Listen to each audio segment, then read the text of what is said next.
میں مومنات قرآن اکیڈمی کی طالبہ تحسین اختر ہوں۔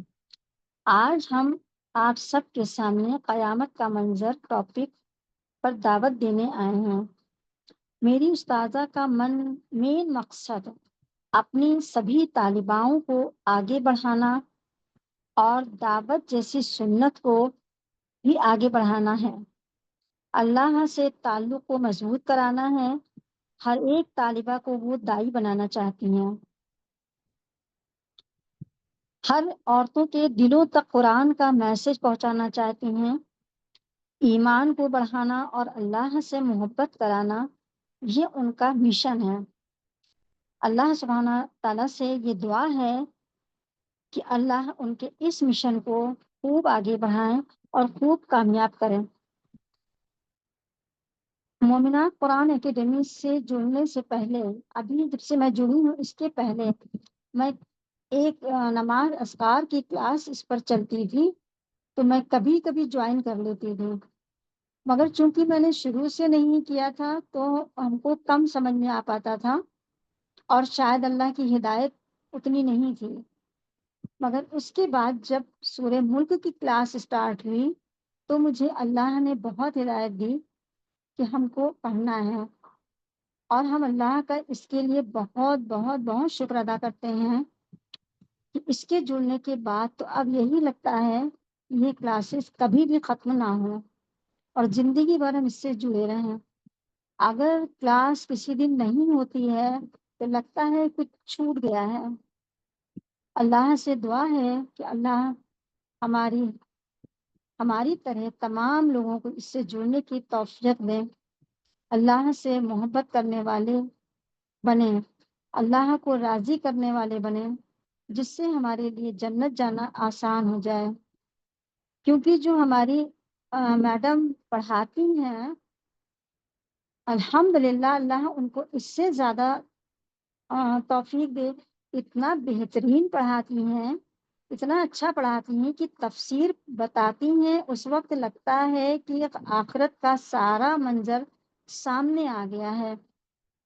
تو وہ ان کے ساتھ جڑنے کے بعد الحمدللہ آخرت کی بہت سی چیزوں کا پتہ بھی لگا ہے، اور اب اس سے جڑنے کے بعد بس یہی لگتا ہے کہ اور جو کچھ کمی رہ گئی ہوں اللہ سبحانہ تعالیٰ ہم لوگوں کے سامنے کر دیں اور ہم لوگ اس پر محنت کرنے والے اور عمل کرنے والے بن جائیں اور جنت جانے والے بنیں۔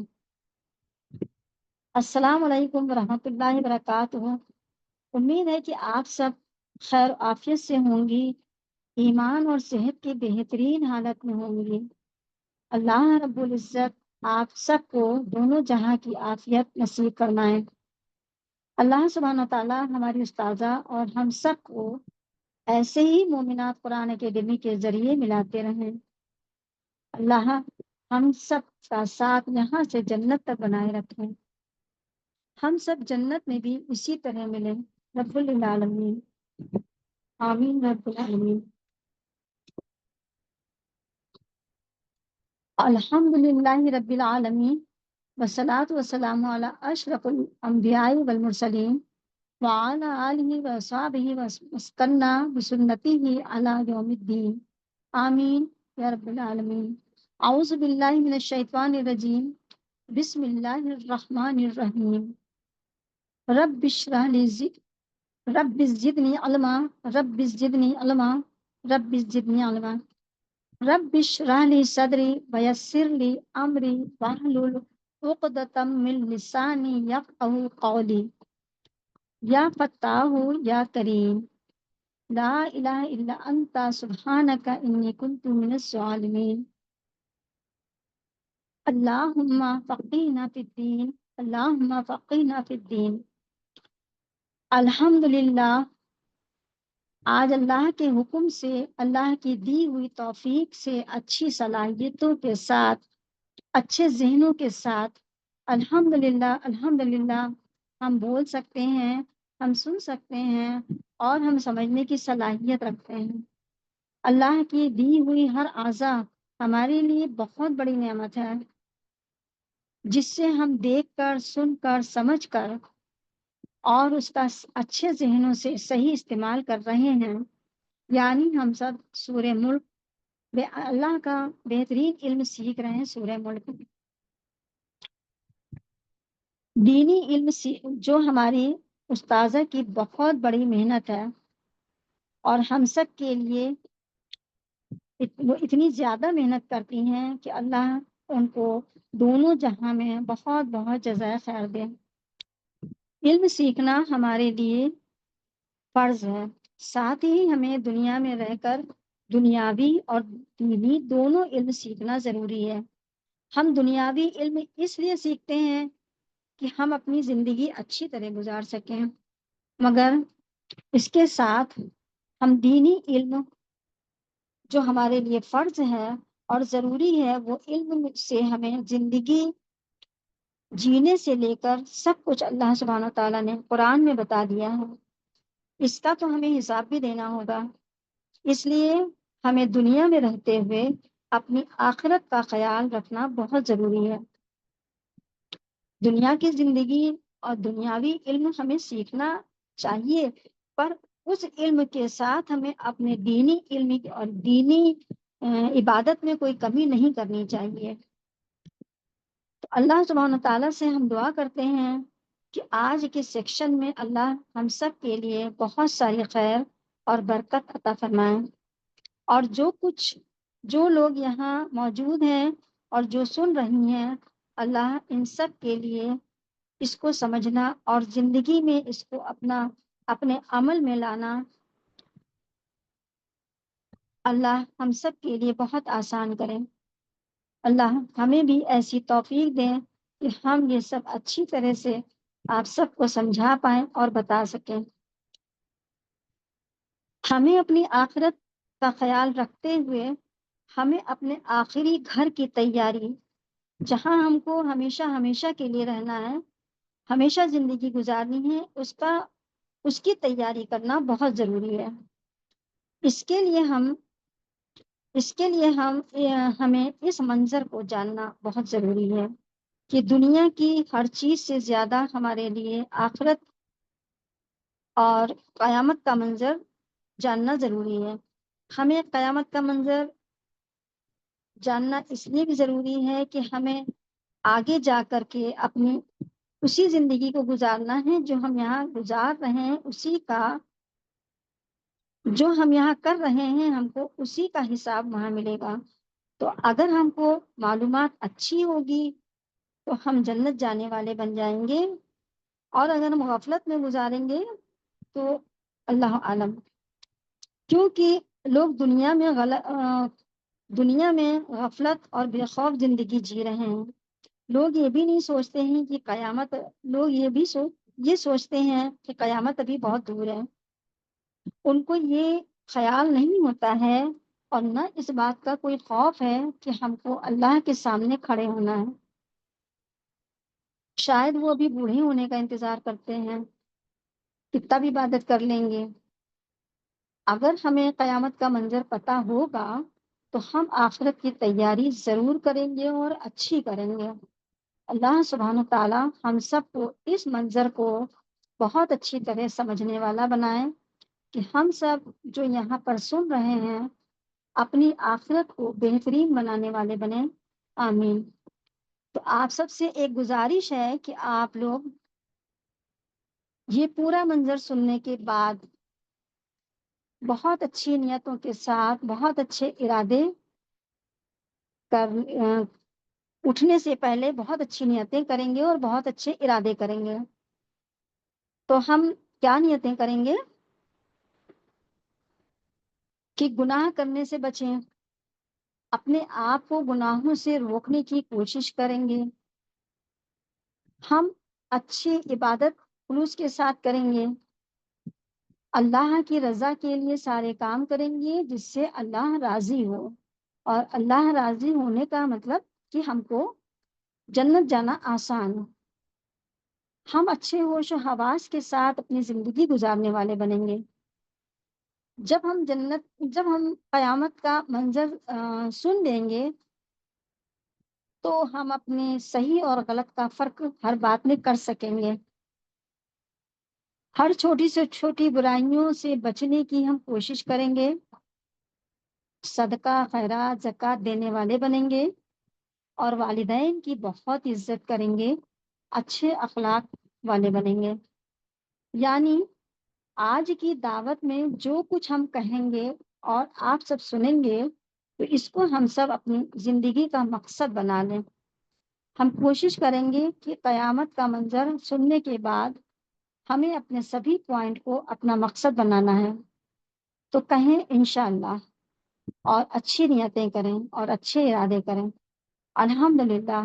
اس کے بعد اب ہم بڑھتے ہیں اپنے ٹاپک کی طرف، قیامت کا منظر۔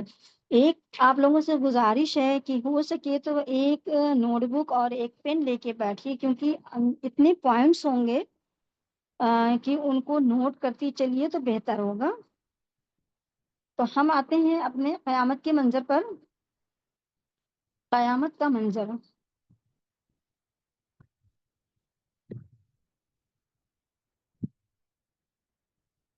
اسلام میں قیامت ایک عقیدہ ہے جو ہماری قرآن بتاتی ہے اور حدیثوں میں بھی اس کا بیان درج ہے۔ ہمیں اس پر پورا عقیدہ ہونا چاہیے، یہی ہمارا ایمان بھی ہے۔ ہمیں اس پر پورا یقین ہے کہ جو کچھ قرآن اور حدیث کے ذریعے ہمیں بتایا گیا ہے یہ سب کچھ ایسا ہی ہونے والا ہے، یہ سب ایسا ہی ہونے والا ہے۔ تو قیامت کب آئے گی اور کیسے آئے گی، اس کو سمجھنا ہمارے لیے بہت ضروری ہے، تاکہ ہم اپنے آپ کو اور اپنے گھر والوں کو اور اہل و عیال کو جنت جانے والا کو بچانے کی کوشش کریں، سمجھانے کی کوشش کریں اور جنت جانے والا بنانے کی کوشش کریں۔ آمین رب العالمین۔ اس دن یعنی قیامت کے دن دنیا کا نظام سب ختم ہو جائے گا۔ سورہ زلزلہ کی آیت نمبر 6 سے 8 میں اللہ فرماتے ہیں کہ جس نے ذرہ برابر بھی نیکی کی ہوگی یا کوئی نیک عمل کیا ہوگا تو وہ اسے دیکھے گا، اور جس نے ذرہ برابر برائی کی ہوگی وہ اسے بھی دیکھے گا۔ اللہ سبحانہ تعالیٰ سے ہم بہت دعا کرتے ہیں کہ اللہ سب کو اچھے اور نیک عمل کرنے والا بنائے، آمین۔ قیامت قائم ہونے سے پہلے قرآن اور حدیث میں کچھ نشانیوں کا ذکر کیا گیا ہے۔ ان میں سے کچھ نشانیاں چھوٹی ہوں گی اور کچھ نشانیاں بڑی ہوں گی۔ تو ہم پہلے قیامت کی چھوٹی نشانیوں کا ذکر کرتے ہیں۔ چھوٹی نشانیوں میں سب سے پہلے ہے کہ علم اٹھا لیا جائے گا اور جہالت بڑھ جائے گی۔ علم اٹھا لیا جائے گا سے مطلب ہے کہ یعنی علم دین کی صحیح سمجھ اور علم والے لوگ رفتہ رفتہ دنیا سے ختم ہو جائیں گے اور اس کی جگہ جہالت اور گمراہی عام ہو جائے گی۔ جب دین ہی نہیں رہ جائے گا، دین کو سمجھنے والے لوگ نہیں رہ جائیں گے تو جہالت تو بڑھ ہی جائے گی۔ جب دنیا میں کوئی عالم باقی ہی نہیں رہے گا تو لوگ جاہلوں کو اپنا رہنما بنا لیں گے اور بغیر علم کے فتویٰ بھی دیں گے۔ ایسے لوگ خود بھی گمراہ ہوں گے اور دوسروں کو بھی گمراہ کریں گے۔ دوسرا ہے زنا، شراب، قتل سب عام ہو جائے گا، جو آج کل ہم لوگ دیکھ رہے ہیں دھیرے دھیرے سب بڑھ رہا ہے۔ تیسرا ہے کہ بچے نافرمانی کرنے لگیں گے۔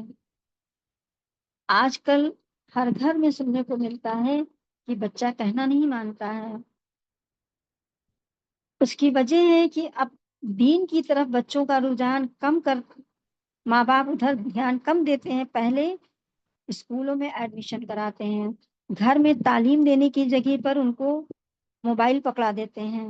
تو جب ہم بچے کو تعلیم نہیں دیں گے تو بچہ جو دیکھے گا وہی سمجھے گا اور وہی کرے گا۔ اگلا ہے کہ رشتہ داروں سے تعلق نہ کے برابر ہو جائے گا۔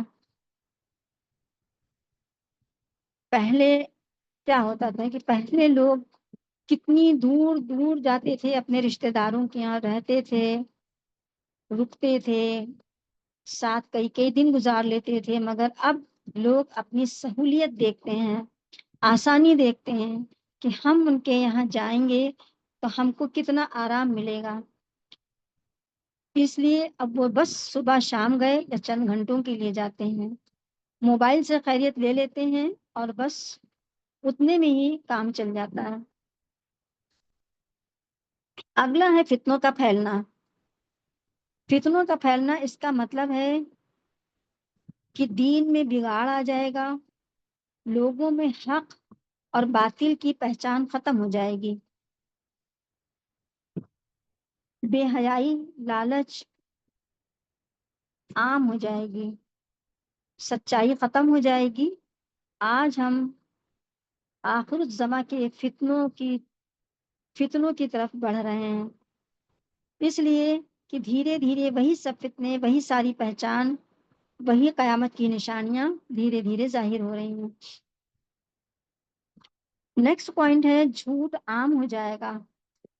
چھوٹی چھوٹی بات پر لوگ جھوٹ بولیں گے، آج یہ سب عام بات ہو گئی ہے، ہم یہ بھی نہیں سوچتے کہ جھوٹ بولنا کتنا گناہ ہے۔ دن بھر میں نہ جانے کتنے جھوٹ بول دیے جاتے ہیں، مذاق میں بھی لوگ جھوٹ بولتے ہیں اور گناہ میں شامل ہوتے ہیں۔ اگلا پوائنٹ ہے 72 فرقے بن جائیں گے۔ 72 فرقوں کا ذکر حدیثوں میں بھی آیا ہے۔ رسول اللہ صلی اللہ علیہ وآلہ وسلم نے فرمایا، قیامت کے قریب امت مسلمہ 72 فرقوں میں بنٹ جائے گی، ان 72 فرقوں میں سے صرف ایک فرقہ صحیح راستے پر ہوگا اور باقی سب گمراہ ہوں گے۔ تو یہ تو ہوئی چھوٹی نشانیاں، اب ہم بڑی نشانیوں کا ذکر کرتے ہیں جو قیامت کے بہت قریب کی ہو جائیں گی۔ اس میں سب سے پہلے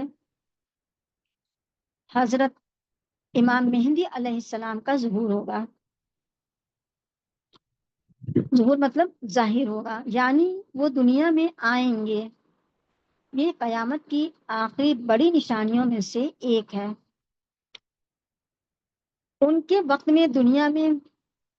وقت سے پہلے دنیا میں زبردست فساد، جھگڑے، برائیاں سب ہوں گی، اور ان کے آنے کے بعد پھر سے انصاف، امن اور حق قائم ہو جائے گا۔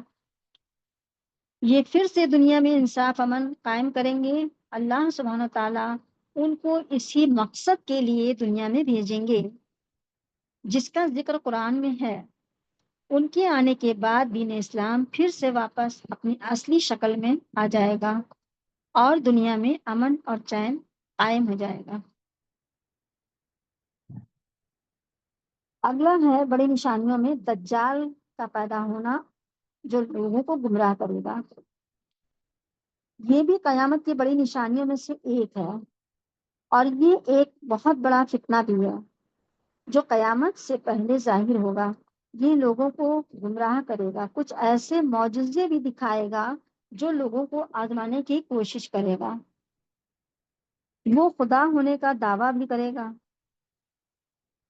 اور دجال کے ہاتھ میں ظاہری طاقت بہت زیادہ ہوگی۔ وہ آسمان سے بارش برسا دے گا، زمین سے خزانے نکلوا دے گا، جنت اور دوزخ کا دھوکہ دے گا، یعنی وہ جس کو جنت میں بھیجے گا وہ اصل میں دوزخ ہوگی، کیونکہ اس کی جنت دراصل دوزخ ہوگی۔ اور وہ ایک آنکھ سے کانا ہوگا، اس کے چہرے پر کافر لکھا ہوگا، جسے ہم لوگ روٹ ورڈ پڑھتے ہیں کاف فا را، کافر کا کاف فا را، یہ لکھا ہوگا جو صرف ایمان والے ہی پڑھ سکیں گے۔ عام طور سے لوگ تو کافر پڑھیں گے پر کاف فا را کا مطلب نہیں سمجھ پائیں گے، تو جو ایمان والے ہوں گے وہ تو پڑھ لیں گے۔ تو دجال دنیا میں 40 دن قیام کرے گا اور گھومے گا، پر اس کے یہ 40 دن کیسے ہوں گے؟ اس کا پہلا دن 1 سال کے برابر ہوگا، اور اس کا دوسرا دن 1 مہینے کے برابر ہوگا،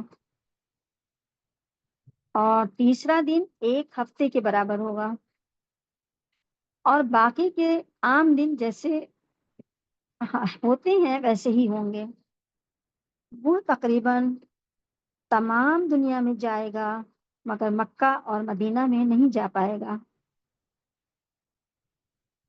وہ مومن بندوں کا بہت امتحان لینے کی کوشش کرے گا۔ اللہ ہم سب کو اس وقت کی پریشانیوں سے، اس دجال کے فتنوں سے بچائے اللہ، آمین۔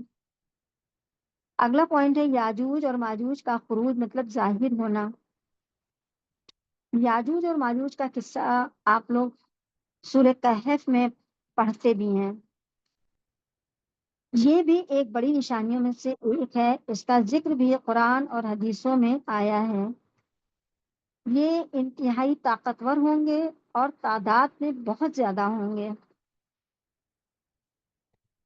اور بہت فساد پھیلائیں گے۔ اس کا ذکر ہم سب سورہ کہف میں پڑھتے ہیں جو 16ویں پارے میں آتا ہے۔ یہ صدیوں سے ایک دیوار کے پیچھے قید ہیں۔ یہ دیوار لوہا اور تانبا کو پگھلا کر بہت مضبوط دیوار بنائی گئی ہے۔ یہ پہلے بھی دنیا میں بہت فساد پھیلاتے تھے، تو اس کے بعد اللہ کے حکم سے یہ دیوار بنائی گئی ہے اور یہ اس میں قید ہے۔ جب تک اللہ کا حکم نہیں ہوگا، اللہ نہیں چاہے گا، یہ اس کو توڑ نہیں پائیں گے، اور جب یہ نکلیں گے تب بھی یہ پھر تباہی مچائیں گے اور فساد کریں گے۔ اگلا بڑی نشانیوں میں ہے سورج مغرب سے نکلے گا۔ سورج مغرب سے نکلے گا، اس کے بعد توبہ کے دروازے بند ہو جائیں گے۔ سورہ انعام کی آیت 158 میں ہے کہ جس دن تمہارے رب کی بعض نشانیاں ظاہر ہوں گی، اس دن کسی شخص کا ایمان اس کے کچھ کام نہیں آئے گا۔ جو پہلے ایمان نہیں لایا ہوا وہ ایمان میں کوئی نیکی نہیں کما پائے گا۔ ان کی بھی کچھ نشانیاں ہیں کہ یہ قیامت کے بہت قریب کا وقت ہوگا۔ اس کے بعد جب سورج مغرب سے نکلے گا، اس کے بعد توبہ قبول نہیں ہوگی، ایمان جو بھی کچھ کریں گے، نیکی کریں گے، کچھ بھی اس کا قبول نہیں ہوگا۔ اللہ کی طرف رجوع کریں گے، وہ سب وقت بھی ختم ہو چکا ہوگا۔ جو پہلے سے ایمان نہیں لائے ہیں ان کا ایمان قبول نہیں کیا جائے گا۔ لوگ حیرت زدہ ہوں گے، سچ ماننے لگیں گے، مگر بہت دیر ہو چکی ہوگی۔ اللہ سے دعا ہے کہ ہم سب کی اور جتنے یہاں پر سن رہے ہیں ان کی اور ان کے والدین کی حفاظت فرمائے۔ اللہ ہم سب کے اہل و عیال کو جنت جانے والا بنائے۔ جب قیامت کی چھوٹی اور بڑی نشانیاں پوری ہو جائیں گی تو قیامت قائم ہونا شروع ہو جائے گی۔ اس کی ابتدا سور پھونکنے سے ہوگی۔ سور ایک سینگ کی طرح ہے جو اسرافیل علیہ السلام اپنے منہ میں رکھے ہوئے ہیں اور اللہ کے حکم کا انتظار کر رہے ہیں۔ جب بھی اللہ کا حکم ہوگا اسرافیل علیہ السلام سور میں پھونک ماریں گے۔ سور جمعے کے دن پھونکا جائے گا، اللہ بچائے۔ سور کی آواز اتنی شدید ہوگی کہ جو کوئی بھی سنے گا بے ہوش ہو جائے گا۔ سور کی آواز سننے والے کو نبی کریم صلی اللہ علیہ وآلہ وسلم نے حسبنا اللہ و نعم الوکیل کہنے کی تاکید کی ہے۔ سور 2 بار پھونکا جائے گا اور سب کچھ ہلاک ہو جائے گا۔ آسمان پھٹ جائے گا، زمین ہچکولے کھانے لگے گی، سورج چاند سب بے نور ہو جائیں گے، ستارے جھڑ جائیں گے۔ اللہ سے دعا ہے کہ اللہ اس وقت تمام امتیوں کے لیے آسانی کریں۔ اللہ ہم سب کی حفاظت کریں، پروردگار آمین۔ سورہ یاسین کی آیت نمبر 51 میں اللہ فرماتے ہیں کہ جب سور پھونکا جائے گا تو لوگ قبروں سے نکل کر اپنے خالق کی طرف چل پڑیں گے۔ اس دن کی ہولناکی اور دہشت ناقابل بیان ہے۔ اللہ سبحانہ تعالیٰ نے ہمیں جو زندگی دی ہے، اس کے ساتھ ہمیں دنیا میں زندگی جینے کے لیے بہت سارے گفٹ بھی دیے ہیں جو بہت خوبصورت ہیں، جن کو ہم کبھی غور بھی نہیں کرتے ہیں، بس اس کا استعمال کرتے رہتے ہیں اور یہ نہیں سوچتے کہ اللہ نے ہم کو کن مقصدوں کے لیے دیا اور کتنے بہترین اور کتنے بڑے گفٹ دیے ہیں۔ یہ سارے گفٹ جیسے زمین، پہاڑ، آسمان، یہ سب جو خوبصورتی کے ساتھ ہمارے لیے بہت کام کی چیزیں ہیں، یہ سب بھی ایک ایک کر کے یہ سب ختم ہو جائے گا اور ان ساری چیزوں پر ایک ایک کر کے ان ساری چیزوں پر اب ہم ایک ایک کر کے روشنی ڈالتے ہیں۔ تو سب سے پہلے ہم زمین کا لیتے ہیں کہ اللہ تعالیٰ نے ہم کو جو زمین گفٹ کے روپ میں دی ہے وہ کتنی اہم چیز ہے ہمارے لیے۔ زمین اللہ کا دیا ہوا بہت بڑا گفٹ ہے۔ زمین کا یہ حال ہو جائے گا کہ زمین ہچکولے لینے لگے گی، زمین اپنے اندر کے بوجھ نکال دے گی اور زمین کی ہر چیز جو انسان کو اپنی طرف اٹریکٹ کرتی ہے، زمین پر خوبصورتی دیکھنے کے لیے لوگ گھومنے جاتے ہیں، کتنا پیسہ خرچ کرتے ہیں لوگ، پہاڑوں کی خوبصورتی دیکھتے ہیں، ہریالی دیکھتے ہیں، اللہ کی بنائی ہوئی ایک ایک چیز کی خوبصورتی پر کتنا پیسہ خرچ کر کے جاتے ہیں دیکھنے۔ جو کچھ گھر محل بنگلہ، شان شوکت، عزت، طاقت لوگوں نے بنایا ہے، اکٹھا کیا ہے، وہ سب بھی ایک لمحے میں ختم ہو جائے گا۔ زمین اپنے اندر دبی ہوئی چیزوں کو باہر پھینکنا شروع کر دے گی۔ زمین کے اندر جو کچھ بھی خزانے ہیں اللہ کے حکم سے وہ سب باہر پھینک دے گی۔ اللہ، اے اللہ، یا اللہ، اس دن ہم سب کے والدین، اہل و عیال کی حفاظت کریے گا، بہت آسانی کریے گا اللہ، ہم سب کی بہت بہت حفاظت کریے گا اور اللہ ساری امت پر اپنا رحم کر دیجیے گا۔ سورہ ملک کی آیت نمبر 15 میں هو الذی جعل لکم الارض ذلولا فامشوا فی مناکبها وکلوا من رزقہ والیہ النشور۔ زمین ہمارے لیے کتنا بڑا گفٹ ہے، یہ ہم لوگ پڑھ چکے ہیں۔ اللہ سبحانہ تعالیٰ نے زمین کو ہمارے لیے فرش بنایا ہے اور ہم اس طرح سے اس کا کتنا فائدہ اٹھاتے ہیں۔ جو پیدا ہوتا ہے کھاتے ہیں، پھر اللہ نے یہ بھی کھاتے ہیں اور کیا کرتے ہیں، کہیں جانا ہوتا ہے گھومنے جاتے ہیں، چلتے ہیں۔ اللہ نے اس حساب سے زمین کو بنایا، نہ تو بہت نرم ہے کہ ہم چل نہ سکیں، کچھ کر نہ سکیں، اور نہ ہی اتنی سخت ہے کہ ہم اس پر کچھ پیدا نہیں کر سکتے۔ اللہ نے بندوں کے لیے فرش ایسا بنایا ہے کہ اس کو بندوں کے حساب سے ہر طرح کا فائدہ پہنچتا ہے۔ پھر اللہ نے یہ بھی بتا دیا کہ قیامت کے روز اسی کی طرف زندہ کیے جاؤ گے۔ سورہ جلجلہ کی آیت نمبر 2 میں زمین اپنے بوجھ کو نکال دے گی، زمین گواہی دے گی، سب کچھ بتائے گی، کیونکہ اس وقت وہ اللہ کے حکم سے بول رہی ہوگی۔ جس کا عمل اچھا ہوگا اس کی بھی وہ گواہی دے گی، اور جس کے میں کچھ کمی ہوگی یا کسی نے برائی کی ہوگی تو اسے بھی وہ بتائے گی۔ اللہ سبحانہ تعالیٰ کا دیا ہوا دوسرا گفٹ آسمان۔ قرآن میں 7 آسمانوں کا ذکر بار بار آیا ہے۔ سورہ ملک کی آیت نمبر 3 میں ہم نے پڑھا بھی ہے، الذی خلق 7 سماوات طباقا، یعنی 7 آسمان اللہ کی بہت عظیم تخلیق ہے اور اللہ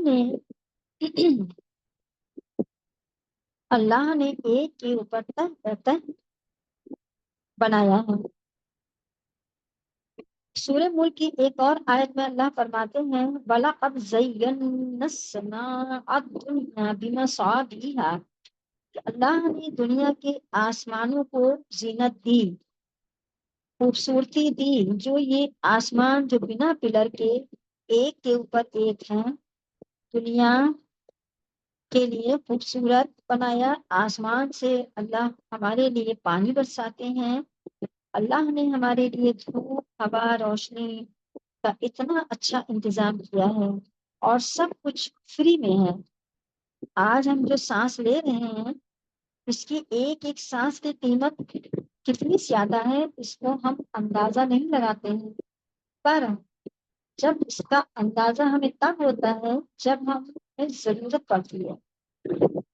نہ کرے وقت کسی پر آئے جب ضرورت پڑنے پر آکسیجن سلنڈر نہیں ملتے ہیں، جیسا کہ ابھی کورونا ٹائم میں ہم سب نے دیکھا ہے کہ کتنا کتنا پیسہ دینے پر بھی سلنڈر نہیں مل پا رہے تھے۔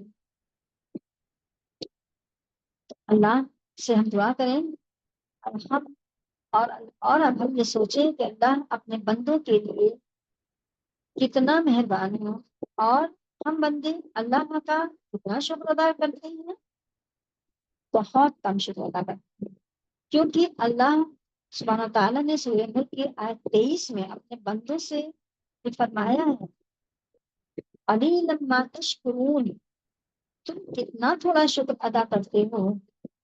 تو آئیے اب ہم اللہ کا شکر ادا کریں۔ یا اللہ، ہم سب خوب خوب شکر ادا کریں۔ اللہ ہم سب کو شاکرین والے بندوں میں شامل فرمائیں۔ یا اللہ، اللہ کا شکر ہمیں ہر وقت ادا کرنا چاہیے۔ آمین۔ کیونکہ جو کچھ دیا ہے اللہ کا دیا ہے، اور ہم اس کو بغیر خیال کا صرف یوز کرتے ہیں، اور یہ غور کبھی نہیں کرتے کہ اللہ نے کتنی مہربانی ہم بندوں پر کی ہے، اور کتنا مہربان ہے اللہ اپنے بندوں پر۔ تو قیامت کے دن یہ آسمان جس میں اتنا سب کچھ ہے، یہ پھٹ جائیں گے، اور فرشتے زمین پر آ جائیں گے، چاند سورج سب بے نور ہو جائیں گے، اور تارے جھڑ جائیں گے۔ اللہ قیامت کے روز ہم سب اور سبھی امت مسلمہ کے لیے بہت آسانی کر دے گا۔ تیسرا گفٹ اللہ کا پہاڑ ہے، جو ہم کو دیکھنے میں صرف پہاڑ جیسے لگتے ہیں۔ قیامت کے دن پہاڑوں کا بھی یہی حال ہوگا۔ اللہ سبحانہ تعالیٰ نے پہاڑوں کو بھی ہماری آسانی اور زمین کی خوبصورتی کے لیے بنایا ہے۔ اللہ نے پہاڑوں سے نہریں، ندیاں نکالی ہیں، راستے نکالے ہیں، تاکہ ہم ایک مقام سے دوسرے مقام تک آسانی سے جا سکیں اور تجارت کر سکیں۔ پہاڑ اللہ نے اس لیے بھی بنایا ہے کہ وہ زمین کو ہلنے سے روکتی ہے۔ سورہ نبا کی آیت نمبر 7 میں اللہ نے فرمایا ہے کہ پہاڑ زمین کو ہلنے سے روکتے ہیں۔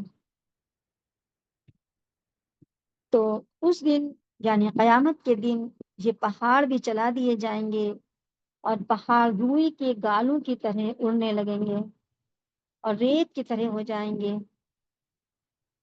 سورہ مزمل کی آیت 11 میں بھی اللہ فرماتے ہیں، جس دن زمین اور پہاڑ کانپنے لگیں گے، اور پہاڑ بھربھرے ریت کے ٹیلے ہو جائیں گے۔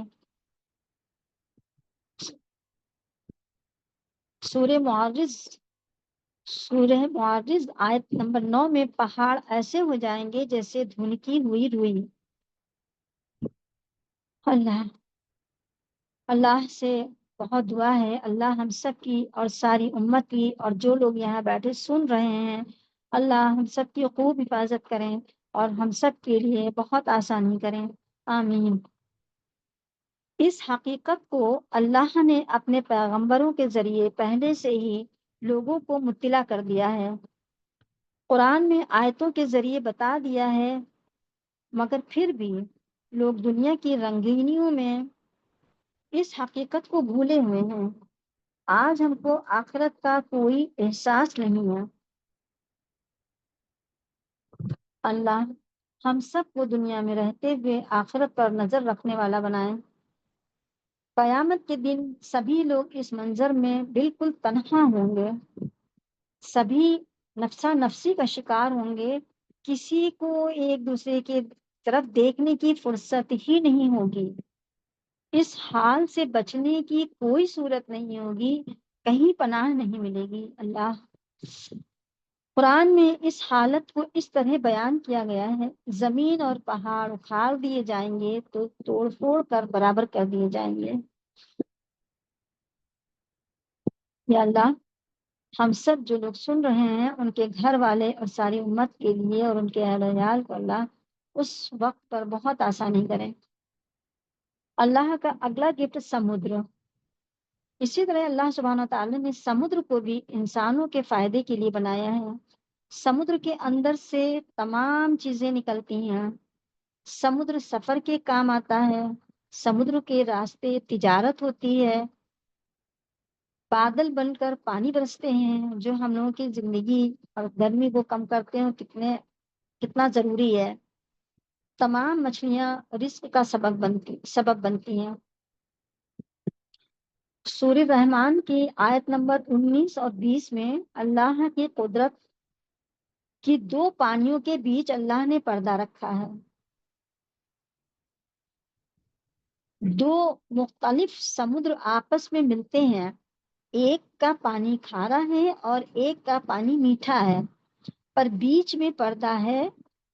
اگر آپ لوگوں نے موبائل وغیرہ میں دیکھا ہوگا، ایک کالا اور ایک پیلا پانی، لہریں آتی ہیں ایک دوسرے سے ملتی ہیں اور پھر جدا ہو جاتی ہیں۔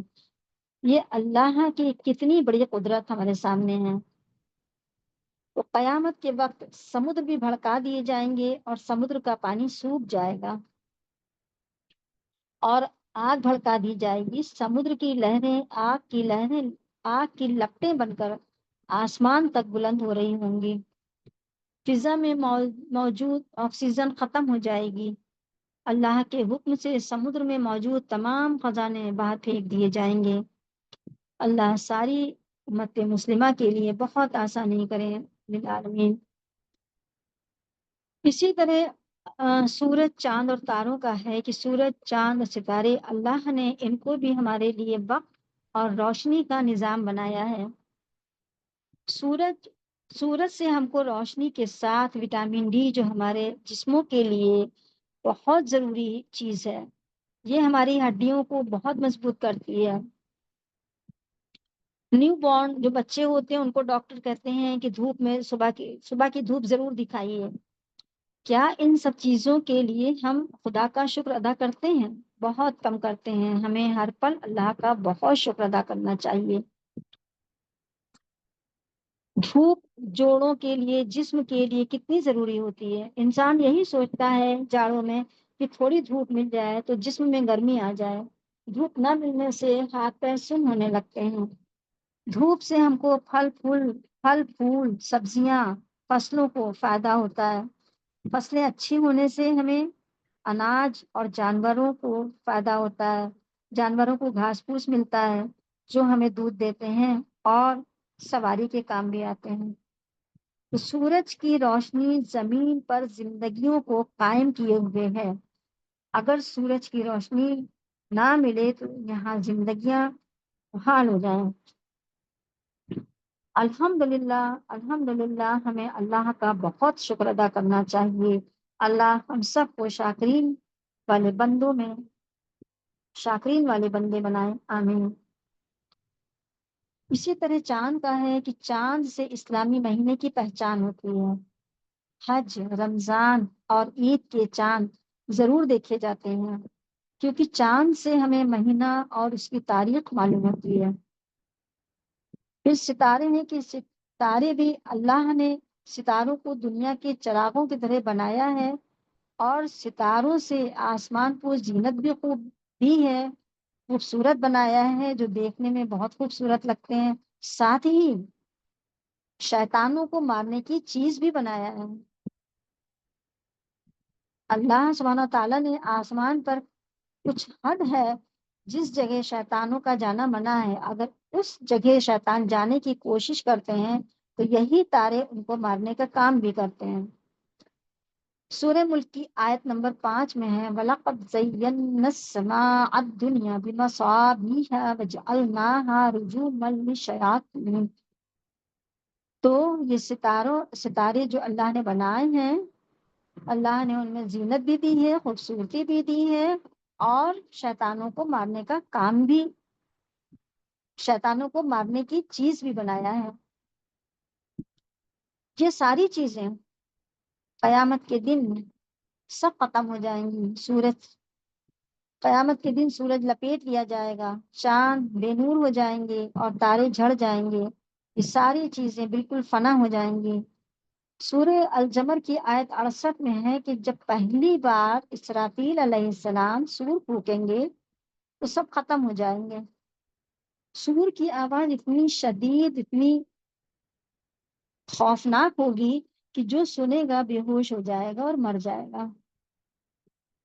پھر جب اللہ کے حکم سے دوسری بار سور میں پھونک ماریں گے تو سب زندہ ہو جائیں گے، قبروں سے نکل آئیں گے، آسمان کا نظام درہم برہم ہو جائے گا اور سب اپنے خالق کی طرف چل پڑیں گے۔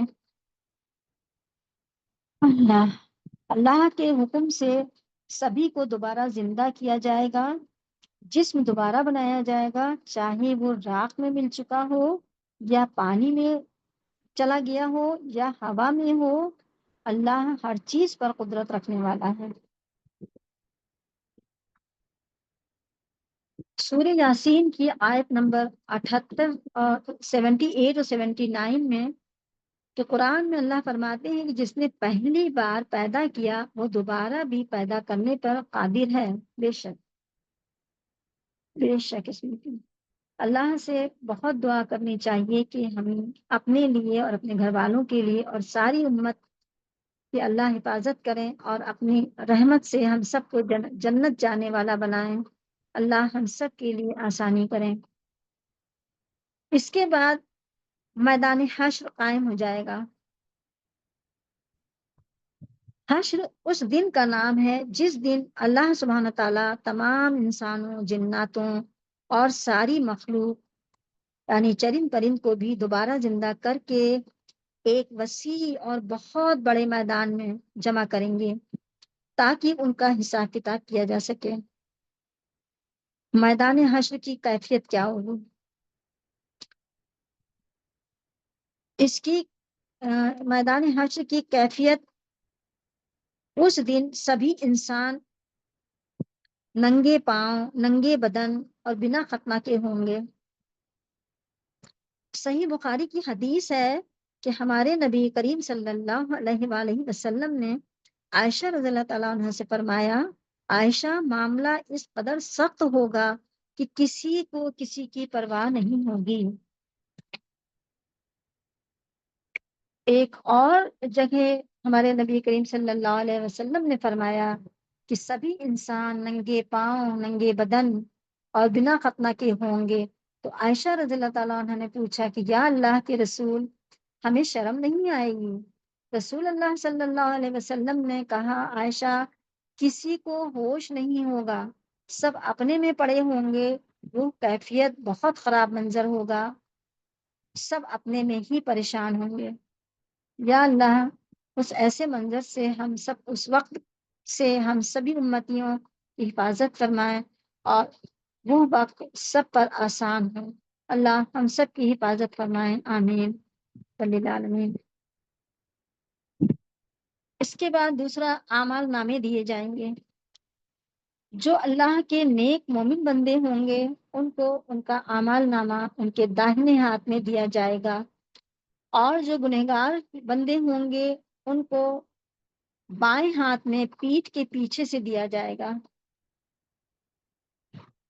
اللہ ہم سب کو اور ہمارے والدین کو اور جتنے لوگ یہاں موجود ہیں اور ساری امت کو اللہ سیدھے ہاتھ میں اعمال نامہ لینے والا بنائے۔ اللہ ایسے عمل کرنے کی توفیق دے کہ ہم سب اپنا اعمال نامہ داہنے ہاتھ میں لینے والے بنے، آمین رب العالمین۔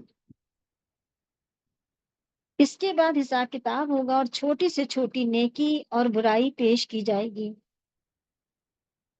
تیسرا پوائنٹ ہے حساب کتاب۔ حساب کتاب ہوگا اور چھوٹی سے چھوٹی نیکی اور برائیاں پیش کی جائیں گی۔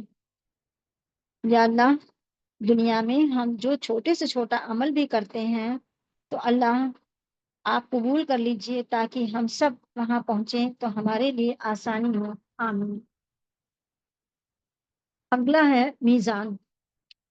میزان ایک ترازو ہوگا جس پر ہمارے اعمال تولے جائیں گے۔ جس کی نیکیاں زیادہ ہوں گی وہ جنت جانے کا حقدار ہوگا۔ یا اللہ، ہم دعا کرتے ہیں کہ اللہ ہمیں ایسی نیکیاں کرنے کی توفیق دیں جس سے ہمارا اچھا اعمال اور ایسی نیکیاں ہوں جس کا وزن زیادہ ہو اور ہم سب جنت جانے والے بنے۔ آمین رب العالمین۔ اگلا ہے پلسرات۔ اس کے بعد سبھی کو پلسرات سے گزرنا ہوگا۔ پلسرات جہنم کے اوپر قائم کیا جائے گا، جو بال سے زیادہ مہین ہوگا اور تلوار سے زیادہ تیز ہوگا۔ جو اللہ کے نیک بندے ہوں گے، وہ مومن بندے اپنے ایمان کی روشنی میں بجلی کی طرح تیزی سے گزر جائیں گے۔ ہمارے رسول اللہ صلی اللہ علیہ وآلہ وسلم مومن بندوں کی سفارش کریں گے، وہاں پر موجود ہوں گے۔ یا اللہ، ہم اور پوری امت کو پلسرات سے گزرنا آسان کریں۔ اللہ ہم سب کو، ہمارے گھر والوں کو ایسا ایمان دیں کہ ہم سب اپنے ایمان کی روشنی میں آسانی سے پلسرات کا راستہ تیزی سے گزر جائیں۔ اللہ ہمارے رسول ہمارے سفارش کریں۔ آمین رب العالمین۔ اب فیصلہ ہو چکا ہوگا، جنتی جنت میں جائیں گے اور گنہگار جہنم میں جائیں گے۔ تو اب ہم بات کرتے ہیں جنت کی۔ جنت جو اللہ کے نیک بندے ہوں گے ان کے لیے اللہ نے جنت بنائی ہے۔ اللہ تو سبھی کو جنت دینا چاہتے ہیں، مگر ہم غفلت اور زندگی گزارنے کی وجہ سے، دنیاوی زندگی گزارنے کی وجہ سے ہم پیچھے رہ جاتے ہیں۔ سوچیں ذرا کہ ایک سبحان اللہ کہنے سے جنت میں ایک اتنا بڑا درخت لگ جاتا ہے کہ وہ پیڑ اتنا بڑا ہوتا ہے اور اتنا گھنا ہوتا ہے کہ ایک گھڑ سوار اگر دوڑ لگائے گا تو اس کی مسافیت 500 کی ہوگی۔ اللہ تو اپنے بندوں پر بہت مہربان ہے۔ ہم ہی ہیں کہ اللہ کا شکر کم کرتے ہیں اور عبادت کم کرتے ہیں۔ ہم علم سیکھتے ہیں یا پڑھتے ہیں، اللہ ایک حرف پر ہم کو 10 نیکیاں دیتے ہیں۔ صرف الف لام میم یہ 3 حروف کہنے پر ہم کو 30 نیکیاں ملتی ہیں، پھر بھی ہم نیکیوں میں پیچھے ہیں۔ ہم جب تک زندہ ہیں جتنا ہو سکے ہم اچھے عمل کریں، اچھا اخلاق، نرمی، دوسروں کی مدد کریں، غریبوں کی مدد کریں، اور جتنی بھی نیکیاں کریں، عبادتیں کریں، اللہ ہمارے لیے جنت میں بہترین گھر بنائیں گے۔ اور خالص اللہ کے لیے کریں، جو بھی نیکیاں، جو بھی عبادتیں کریں ہم خالص اللہ کے لیے کریں۔ ہم جتنی محنت کریں گے ہم اتنی ہی بہترین جنت حاصل کرنے والے بنیں گے۔ جنت کی نہریں، باغات، گھر، سب کچھ ہماری عبادت اور ہمارے عمل پر ڈیپینڈ کرتا ہے۔ ہم جتنی اچھی جنت چاہتے ہیں اتنی ہی محنت کرنے والے بنیں۔ ہم لوگوں کی برائیاں، غیبت، برے اخلاق سے بچیں، اچھے نیک کاموں کی طرف رجوع کریں، دن بھر چلتے پھرتے اللہ کا ذکر کریں، اپنی زبان کو اللہ کے ذکر سے تر رکھیں، تنہائی میں اللہ کی عبادت کریں، رو رو کر اللہ سے خوب دعائیں کریں اور اللہ سے مغفرت مانگیں، اللہ سے جنت مانگیں۔ اللہ کی رضا سب سے بڑی نعمت ہے۔ ہم دعا کریں کہ اللہ ہم سب کو جنت جانے والا بنائے، جہاں نہ ختم ہونے والی زندگی ہمیشہ ہمیشہ کی ہوگی۔ ہم جو چاہیں گے ہمیں فوراً ملے گا۔ جنتیوں کو اچھے بہترین لباس جو دنیا میں نہ کسی نے دیکھا ہے اور نہ سوچا ہوگا۔ وہاں کے خوبصورت کنگن جس کی ایک جھلک سے سورج کی روشنی پھیکی پڑ جاتی ہے، بہت خوبصورت نظارہ ہوگا جو ہمیشہ ہمیشہ رہے گا۔ وہاں امن اور سکون ہی سکون ہوگا۔ وہاں نہ تو کچھ ہم سے چھینے گا اور نہ ہی نکالا جائے گا۔ جیسے کہ ہم دنیا میں رہتے ہیں، ہماری آنکھ بند ہوتے ہی ہمارا سب کچھ سامان دوسروں کا ہو جاتا ہے، پر جنت میں جو ہم کو ملے گا وہ ہمارے لیے ہمیشہ ہمیشہ کا ہوگا۔ ہم سبھی لوگ جو یہاں سن رہے ہیں، سبھی کے والدین، اہل و عیال کو اور ہماری استاذہ کو، جن کی وجہ سے آج ہم اس قابل بن پائے ہیں، اور مومنات قرآن اکیڈمی کی سے جڑے سبھی لوگوں کو اللہ جنت جانے والا بنائے، اور ہم سبھی کو یہاں ایک ساتھ اپنی استاذہ کے ساتھ بیٹھ کر پڑھتے ہیں، تو سب کو اللہ جنت میں بھی اسی طرح ایک ساتھ جمع کریں، آمین رب العالمین۔ تو جنت کی کچھ خصوصیات ہیں۔ کیا خصوصیات ہیں؟ پہلا ہے کہ جنت کی نہریں، حدیث قدسی میں ہے، اللہ تعالیٰ فرماتے ہیں، میں نے اپنے نیک بندوں کے لیے وہ چیز تیار کر رکھی ہے جنہیں نہ کسی نے آنکھ سے دیکھا اور نہ کسی نے کان سے سنا اور نہ ہی کسی دل میں ایسا خیال گزرا۔ یہ حدیث قدسی کی روایت ہے۔ دوسرا، ہمیشہ کی زندگی، جنت میں ہمیشہ کی زندگی، جنتی جنت میں ہمیشہ رہیں گے، نہ وہ کبھی بوڑھے ہوں گے اور نہ مریں گے، نہ بیمار ہوں گے۔ وہاں پر کسی کو کوئی غم بھی نہیں ہوگا، کوئی ٹینشن نہیں ہوگا، بہت خوش رہنے والی زندگی ہوگی، چاہے جیسے رہیں اور چاہے جو کچھ کھائیں اور چاہے جتنا گھومیں۔ تو اللہ سے دعا ہے کہ اللہ ہم سب کو وہاں یعنی جنت کی زندگی نصیب فرمائے، ہم سب کے والدین کو جنت میں اعلیٰ مقام عطا فرمائے، آمین رب العالمین۔ تیسرا ہے نہ کوئی غم اور نہ تھکان۔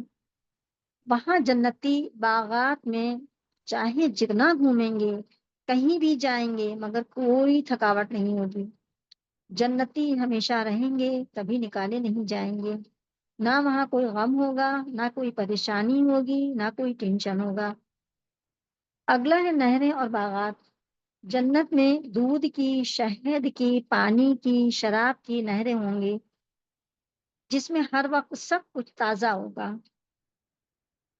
تازہ پانی ہوگا، تازی شراب ہوگی، تازہ دودھ ہوگا، اور سایہ دار پیڑ ہوں گے جن کے میوے کے درخت ہوں گے، سایہ دار پیڑ بھی ہوں گے اور میوے کے درخت بھی ہوں گے جو بہت قریب ہوں گے۔ ان کے پھل اتنے قریب ہوں گے کہ جہاں چاہو خود توڑ کے کھا لو، جہاں جو چاہو فوراً حاضر ہوگا۔ میوے پھل اتنے قریب ہوں گے کہ جب چاہو توڑو اور کھاؤ۔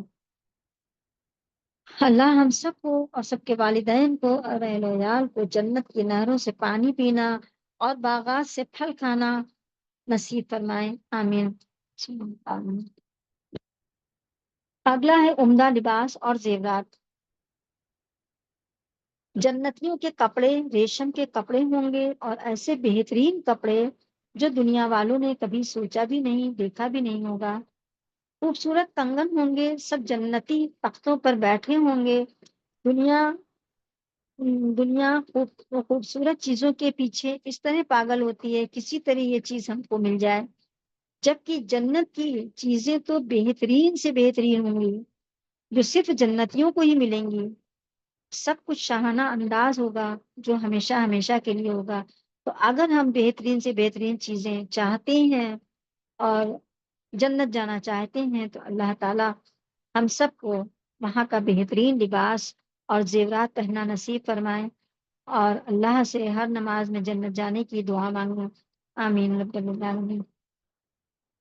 اگلا ہے بیویاں یا حوریں، پاکیزہ صحبت۔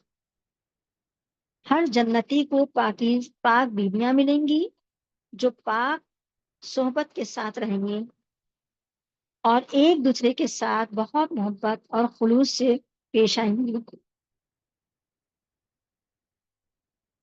پھر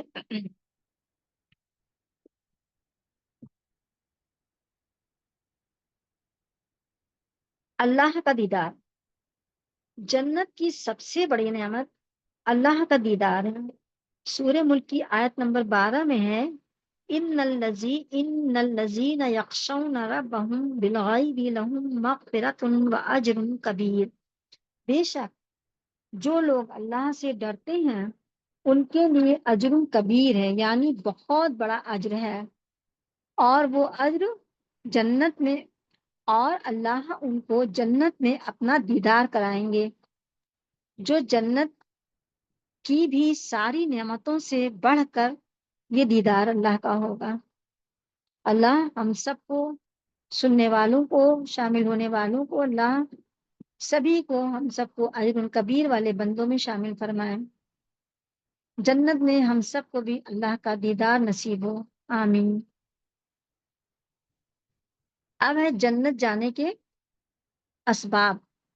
ہم کیا کریں جو ہم کو جنت جانا آسان ہو. تو جنت جانے کے لیے ہمیں بہت محنت کرنی چاہیے. اس کے لیے ہمیں سب سے پہلا ہے کہ ایمان اور تقوی. ہمیں اپنا ایمان درست رکھنا چاہیے اور تقوی والی زندگی، پرہیزگاری والی زندگی گزارنی چاہیے. دوسرا ہے نماز، روزہ اور حج، زکوٰۃ اور صدقہ. ہمیں زندگی میں نمازیں بہت خشوع و خضوع کے ساتھ اللہ کی رضا کے لیے پڑھنی چاہیے. اللہ ہم سب کی نمازوں کو قبول فرمائے. روزے میں اللہ نے کتنی برکتیں رکھی ہیں، رحمتیں ہیں، نیکیاں ہیں. تو ہم سب روزے رکھیں، نمازیں بہت اللہ کی رضا کے لیے قاعدے سے پڑھیں. زکوٰۃ ادا کرنے کی کوشش کریں. جو زکوٰۃ ہم پر واجب ہے اس میں 1 روپیہ بھی کم نہیں ہونا چاہیے. صدقہ ہمیں روز کرنا چاہیے. یہ ساری چیزیں ہمیں وہاں بہت آسانی کریں گی اور ہمیں جنت جانا آسان کریں گی. اگلا ہے اسباب میں، اگلا ہے کہ اللہ سے محبت اور توبہ. ہمیں ہر وقت اپنے اللہ سے خوب خوب توبہ کرنی چاہیے. اللہ سے محبت اور اخلاص سے دعائیں مانگنی چاہیے.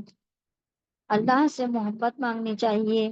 چلتے پھرتے کام کرتے اللہ کا ذکر کرنا چاہیے، اور اللہ کے ذکر سے ہر وقت زبان ہماری تر رہنی چاہیے. یہ ساری نیکیاں ہم کو وہاں پر بہت آسانی کریں گی. اللہ ہم سب کو اللہ کی محبت نصیب ہو، آمین. اگلا ہے کہ دنیا میں رہ کر صراط مستقیم پر چلنا. اللہ ہم سب کو صراط مستقیم پر چلنے والا بنائے، آمین. کچھ گنہگار بندے جو دنیا میں رہ کر آخرت کو بھولے ہوئے ہیں، یا کسی اور کی عبادت کرتے ہیں، یا باباؤں کے پاس جا کر دعا کرتے ہیں، یعنی شرک کرتے ہیں، تو ان کے لیے، ان کو اللہ معاف نہیں کریں گے. قرآن اور حدیث کے ذریعے اللہ نے سب کچھ بتا دیا ہے. تو ایسے گنہگار بندوں کو اللہ ہدایت دے اور جہنم کی آگ سے بچائے پروردگار. اللہ ہم سب اور ساری امت کو حق پر چلنے والا بنائے، اور اللہ جہنم کی اس آگ سے جو اس قدر جوش کھا رہی ہوگی، ہم سب کو، ساری امت کو پناہ دیجیے گا. اللہ ہم سب کی اس دن سے حفاظت کریے گا اور جنت جانے والے عمل کرنے کی توفیق عطا فرمائیے گا. یا اللہ ہم سب کے لیے جنت جانا بہت آسان کر دیجیے گا. اب آتے ہیں ہم جہنم کی طرف. جہنم پر تھوڑا روشنی ڈالنے کی کوشش کرتے ہیں. ہم سب کو پتا ہے کہ جہنم ایک بہت خراب جگہ ہے. سورہ ملک میں ہم نے اچھی طرح سمجھا کہ جہنم کے دروغہ کتنے سخت ہوں گے. جہنم کے دروغہ کتنے سخت ہوں گے. جہنم وہ جگہ ہے جہاں اللہ کے نافرمان بندے اور جنات کو قیامت کے بعد سزا دی جائے گی۔ جب وہ ڈالے جائیں گے تو وہ سنیں گے اس کا چلانا، اور وہ اس قدر جوش کھا رہی ہوگی، ایسے جوش کھا رہی ہوگی کہ پھٹ جائے گی اور غضب سے۔ فضا، اس کی آیت نمبر 7 اور 8 سورہ ملک کی 7 اور 8 سورہ ملک کی آیت 7 اور 8 میں اس کا پورا ذکر اللہ نے دیا۔ اذا القوا فيها سمعوا لها شهيقا وهي تفور تكاد تميز من الغيظ،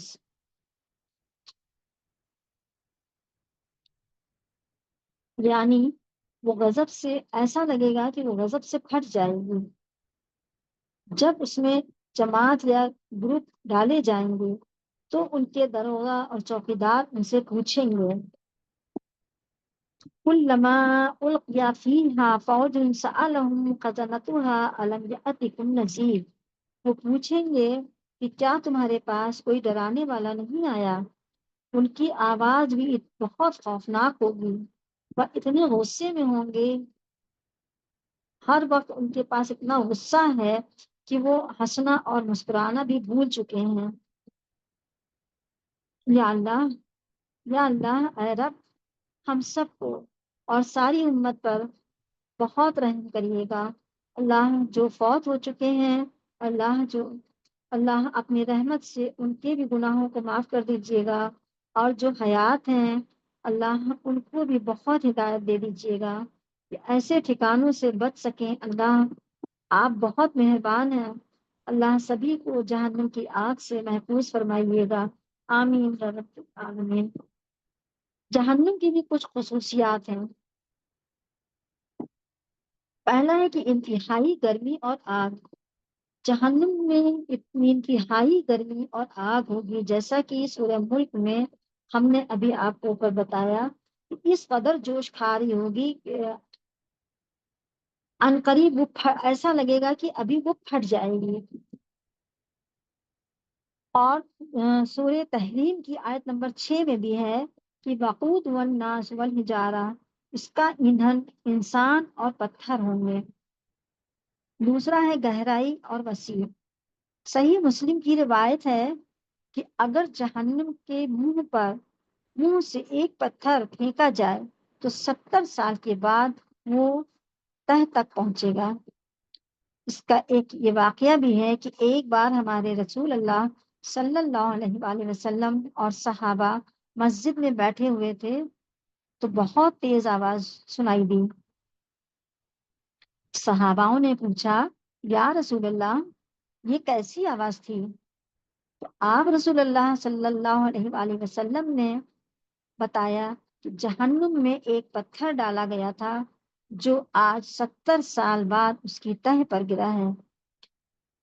اے اللہ، ہم سب کو ایسی جگہ سے بہت حفاظت فرمائیے گا رب العالمین۔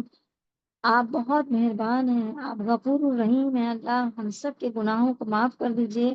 اللہ، ہم سب کے والدین، اہل و عیال کی بہت بہت حفاظت فرمائیے گا یا اللہ۔ یا اللہ، آپ کے سوا کوئی معبود نہیں ہے، آپ کے حکم کے بغیر تو پتہ بھی نہیں ہلتا ہے۔ یا اللہ، بہت حفاظت کریے گا اور ہم سب کو بہت توفیق اور ہدایت دیجیے کہ ہم سب اس خوفناک منظر سے بچ سکیں اور آپ کی سچے دل سے عبادت کر سکیں۔ بدبو، اگلا پوائنٹ ہے بدبو اور عذاب۔ جہنم کی بدبو اور تپش اتنی شدید ہو کہ اہل دوزخ چیخیں گے اور رحم کی فریاد کریں گے، مگر اس وقت کوئی فائدہ نہیں ہوگا۔ اللہ، اللہ جن کی اولاد نافرمان ہیں اللہ ان کو فرما بردار بنا دیجئے، ان کو صدقہ جاریہ بنا دیجئے۔ اللہ، ہم سب کو بہت بہت ہدایت دے دیجئے اللہ کہ ہم سب آپ کے نیک بندے بن جائیں اور جنت جانے والے بن جائیں۔ اور اگلا ہے سامان عذاب، یعنی کھانا۔ جہنمیوں کو کیا کھانا دیا جائے گا؟ جہنمیوں کو رقیم کا درخت، رقیم ایک کانٹے دار پیڑ ہوتا ہے، وہ جہنمیوں کو کھانے کے لیے دیا جائے گا۔ جو انتہائی کڑوا اور گلے میں اٹکنے والا ہوگا۔ سوچئے جب کانٹے ہیں تو گلے میں تو اٹکیں گے ہی۔ اللہ نہ کرے کہ وہ وقت کسی پر آئے۔ اور ان کو پانی کس طرح کا دیا جائے گا؟ پانی ان کو کھولتا ہوا دیا جائے گا، ایسا کھولتا پانی ہوگا جس کو حمیم کہتے ہیں۔ حمیم مطلب بہت شدت کا، جو ان کے چہروں تک کو جھلسا دے گا۔ یا اللہ اس وقت یا اللہ اس وقت سے ہم سب کو بہت توبہ کرنی چاہیے اور اپنے گناہوں کی بہت معافی مانگنی چاہیے۔ اللہ بہت معاف کرنے والے ہیں، آپ غفور الرحیم ہیں، اللہ آپ رحمان ہیں۔ یا اللہ ہم سب کو معاف کر دیجیے اللہ، اللہ ہم سب کو معاف کر دیجیے اور ایسی جگہوں سے بہت محفوظ کر دیجیے اللہ۔ اگلا ہے فرشتے، زبان دار فرشتے۔ جہنم کے دروازے پر جو فرشتے ہوں گے وہ بہت سخت ہوں گے، وہ خوفناک آواز کے ساتھ جہنمیوں سے سوال کریں گے، جو ابھی میں نے ایک آیت پڑھی تھی، کلما القی فیہا فوج سألہم خزنتها الم یأتکم نذیر۔ یہ فرشتے اللہ کے حکم کی نافرمانی نہیں کریں گے اور یہ پوچھیں گے کہ جب وہ اس میں فوج ڈالی جائے گی جہنم میں تو یہ پوچھیں گے کہ کیا تمہارے پاس کوئی ڈرانے والا نہیں آیا؟ مطلب تم کو کوئی سیدھا راستہ بتانے والا، اللہ کا راستہ دکھانے والا کیا کوئی نہیں آیا؟ اللہ اللہ ہم سے جتنی یا اللہ ہم سب جتنی بھی دعائیں کریں ہمارے گناہوں کو کم کر دیجئے اللہ۔ ہم کتنا بھی شکر ادا کریں بہت کم ہے، ہمیں تقوی والی زندگی عطا فرما دیجئے یا اللہ۔ یا اللہ ہم سب سے راضی ہو جائیے یا اللہ، اپنی رضا والے کام ہم لوگوں سے کرائیے اللہ سے۔ ہم بہت توفیق مانگتے ہیں کہ اللہ ہمیں اچھے عمل کرنے کی توفیق عطا فرمائے یا اللہ۔ ہم سب کو چھوٹی سے چھوٹی وہ ایسی نیکیاں اور ایسے عمل کرنے کی توفیق دیجیے اللہ جو میزان میں وزنی ہوں، آمین۔ اب ہم دیکھتے ہیں کہ کن لوگوں کے لیے جہنم ہے۔ پہلا ہے کافر،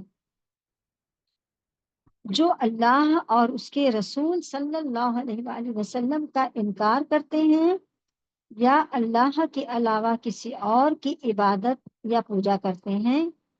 کچھ لوگ دنیا میں ایسے بھی ہیں جو کسی بھی مذہب کو نہیں مانتے ہیں اور اپنے من سے جیتے ہیں، تو یہ کافر کہاں جائیں گے؟ اب آپ سمجھ رہے ہیں کہ اللہ نے کافروں کا ٹھکانہ کہاں رکھا ہے۔ دوسرا ہے منافقین۔ منافقین کا ذکر قرآن میں بھی آیا ہے۔ منافق ایسے ہوتے ہیں جو ظاہر طور پر مسلمان ہوتے ہیں لیکن وہ دل سے ایمان نہیں لاتے ہیں۔ زبان سے سب کے سامنے تو وہ اسلام کا اقرار کرتے ہیں مگر دل میں کفر، شک اور دشمنی رکھتے ہیں۔ تو منافقین کی بھی کچھ نشانیاں ہیں۔ یہ نشانیاں ان کی ہیں کہ یہ جھوٹ بول لیں گے، بہت جھوٹ بولتے ہیں، بد اخلاقی کرتے ہیں، امانت میں خیانت کرتے ہیں، نماز میں سستی کرتے ہیں اور دکھاوا کرتے ہیں، اور کیا کرتے ہیں کہ مسلمانوں سے حسد اور بغض رکھتے ہیں۔ ان کا انجام بھی قرآن میں اللہ فرماتے ہیں کہ بے شک منافقین دوزخ کے سب سے نچلے درجے میں ڈالے جائیں گے۔ تیسرا ہے مشرکین۔ مشرکین جو اللہ کے ساتھ کسی اور کو شریک ٹھہراتا ہے، چاہے عبادت میں ہو، چاہے شفاعت میں ہو یا ربوبیت میں ہو، تو وہ زبردست گنہگار ہے۔ ان کی کیا نشانیاں ہیں کہ یہ اللہ کے علاوہ کسی اور کو سجدہ کرنا، باباؤں کے پاس جانا، دعا کرانا، نظر نیاز کرانا اور یہ سمجھنا کہ اللہ کے ساتھ کائنات کے نظام میں کسی اور کا بھی دخل ہے۔ تو بس اللہ بچائے، اللہ پاک اللہ کسی کو ان اس میں نہ جانے کے لیے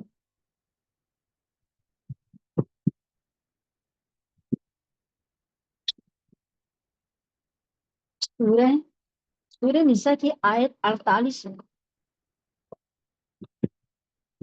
بے شک اللہ شرک کرنے والے کو معاف نہیں کرے گا، اس کے سوا جو کچھ بھی ہے اگر اللہ چاہے تو معاف کر دیں گے.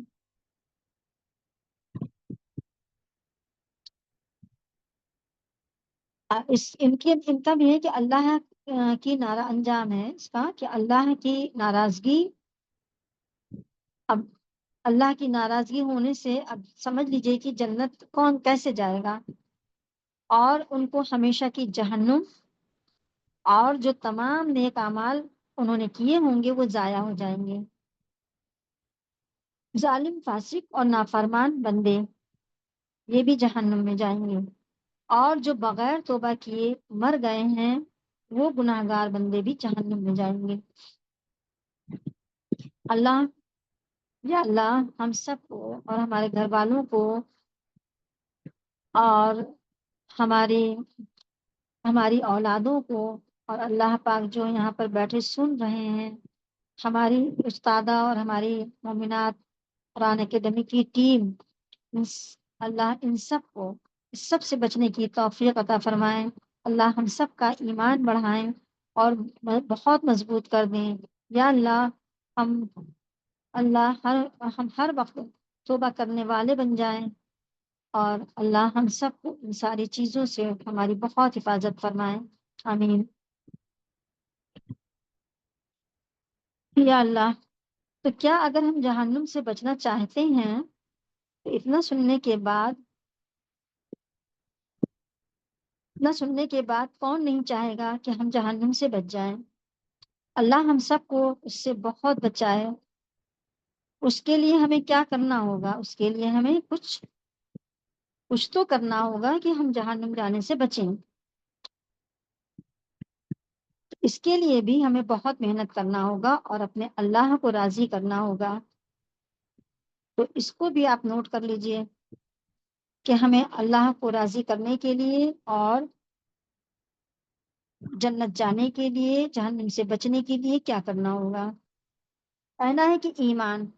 ہمیں سچا ایمان رکھنا چاہیے. ہمیں اللہ، اس کے رسولوں، فرشتوں، آسمانی کتابوں، آخرت پر اور دوبارہ زندہ ہو کر اکٹھے کیے جانے پر مضبوط ایمان رکھنا چاہیے.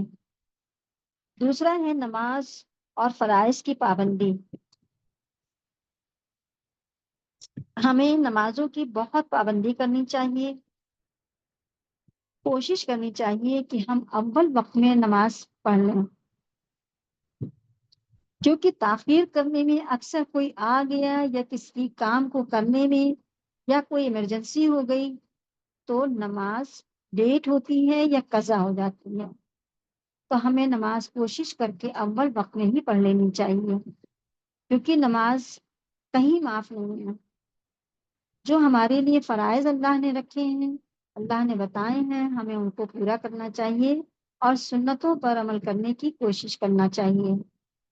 سنتوں کو عمل میں لاتے ہوئے ہمیں اپنی زندگی گزارنا چاہیے.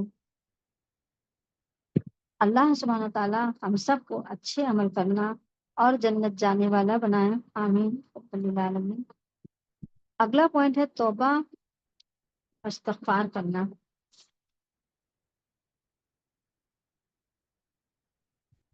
ہمیں ہمیشہ اللہ سے بہت توبہ کرنا چاہیے اور اپنے گناہوں کی بہت معافی مانگنی چاہیے. ہمیں ہر وقت ہو سکے تو توبہ استغفار کرتے رہنا چاہیے.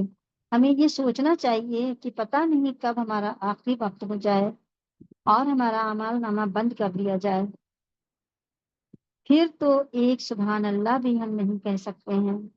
کوئی نیکی، کوئی سارے عمل اسی جگہ کلوز کر دیے جائیں گے. اللہ اللہ ہمیں ساری نمازوں کے ساتھ تہجد پڑھنے کی توفیق عطا فرمائے. یا اللہ ہمیں اللہ سے یہ دعا کرنی چاہیے کہ جو لوگ سن رہے ہیں اور ساری امت میں جو حیات ہیں ان کو اللہ سے سچی توبہ کرنی چاہیے، اپنی اگلی پچھلی زندگی کو یاد کر کے جو ہم گزار چکے ہیں ہمیں اس کا محاسبہ کرنا چاہیے اور خوب زیادہ سے زیادہ سچی توبہ کریں، رو رو کر اللہ سے ہم معافی مانگیں۔ اللہ بہت بڑا، اللہ بہت غفور الرحیم ہے، اللہ معاف کرنے والا ہے۔ انشاءاللہ انشاءاللہ اللہ ہم سب کی دعاؤں کو قبول فرمائیں اور معاف کر دیں اللہ، اور ہم سب جنت جانے والے بنے۔ اگلا ہے نیکی، تقوی اور صبر۔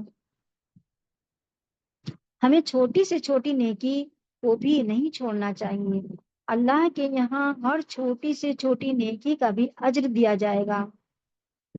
ہمیں میزان میں نیکیوں کا پلڑا بھاری کرنا ہے، گھر کے کاموں سے لے کے دوسروں کی مدد کرنا، فالتو باتوں سے بچنا، اللہ کے حکموں کو ماننا، غریبوں مسکینوں کو کھانا کھلانا، کسی کا کام کر دینا، ان سب کاموں سے اللہ بہت اجر دیتے ہیں اور ہماری نیکیاں بھی بڑھتی ہیں۔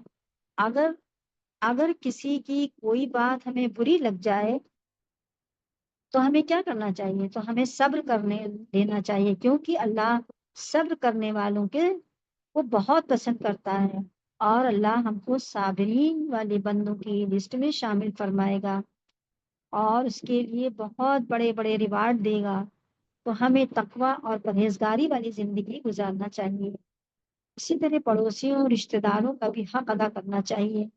یہاں بھی ہم اللہ سے دعا کرتے ہیں کہ اللہ ہم سب کو اور ہماری سبھی سسٹر مومنات قرآن اکیڈمی کی ٹیم ساری امتوں کو ہمارے نبی صلی اللہ علیہ وسلم کے اخلاق جیسا اخلاق اور تقوی اور صابرین والی زندگی جینا نصیب فرمائیں، آمین۔ اگلا ہے دوسروں کے ساتھ حسن سلوک۔ ایک مومن کا حسن سلوک یعنی اس کا بیہیویئر یا برتاؤ اور کردار نہایت ہی اعلیٰ اور نرم ہوتا ہے اور اپنے نبی صلی اللہ علیہ وآلہ وسلم کے جیسا کرنے کی کوشش کرتا ہے۔ اللہ ہمیں ہمارے حضور صلی اللہ علیہ وسلم کا ساتھ نصیب فرمائے، آمین۔ قرآن اور حدیث کی روشنی میں ایک مومن کے حسن سلوک کی کچھ خصوصیات ایسی ہونی چاہیے۔ کیا ہونی چاہیے؟ کہ پہلا، اچھا اخلاق ہونا چاہیے۔ سب سے پہلے تو اخلاق ہونا چاہیے۔ مومن کے اخلاق میں جب وہ بولتا ہے تو بولنے میں نرمی ہوتی ہے، غصے کو روکتا ہے، عاجزی ہوتی ہے، صبر ہوتا ہے، برداشت ہوتا ہے اور وہ معاف کرنے والا ہوتا ہے۔ ہمارے نبی کریم صلی اللہ علیہ وسلم کا ایک واقعہ ہے کہ جب وہ گھر سے نکلتے تھے، سب کو پتا ہوگا، جب وہ گھر سے نکلتے تھے تو ایک بوڑھی عورت راستے میں کانٹے بچھا دیتی تھی، ان پر کوڑا پھینک دیتی تھی۔ وہی عورت جب بیمار ہو گئی تو ہمارے حضور صلی اللہ علیہ وسلم اس کی عیادت کے لیے گئے۔ تو یہ اخلاق اللہ ہم سب کے اندر پیدا کر دے، بہت بڑی چیز ہے۔ اس اخلاق سے خوش ہو کر وہ بوڑھی عورت جو اتنا نفرت کرتی تھی وہ اسی وقت ایمان لے آئی۔ تو اللہ ہم سب کو بھی ایسا ہی عمل کرنے والا بنائے۔ حدیث ترمذی میں ہے کہ اچھے اخلاق والے لوگ قیامت کے دن رسول اللہ صلی اللہ علیہ وسلم کے سب سے قریب ہوں گے۔ اللہ ہم سب کو بھی وہ وقت نصیب فرمائے اور ہم سب بھی اپنے نبی کے سب سے قریب ہوں اور ان کا ساتھ ہمیں نصیب فرمائے۔ دوسرا پوائنٹ ہے عدل اور انصاف۔ مومن بندہ اللہ سے ڈرتے ہوئے کام کرتا ہے۔ عدل مطلب صحیح فیصلہ لینا۔ تو مومن بندہ اللہ سے ڈرتے ہوئے کام کرتا ہے اور وہ ایک ساتھ عدل اور انصاف کے ساتھ پیش آتا ہے، چاہے وہ اس کا دوست ہو یا دشمن ہو۔ سورہ مائدہ کی آیت نمبر 8 میں ہے کہ عدل یعنی صحیح فیصلہ کرو، یہی تقوی کے قریب ہے۔ اللہ ہم سب کو بھی سچائی کے ساتھ برابری کا انصاف کرنے والا بنائے، آمین۔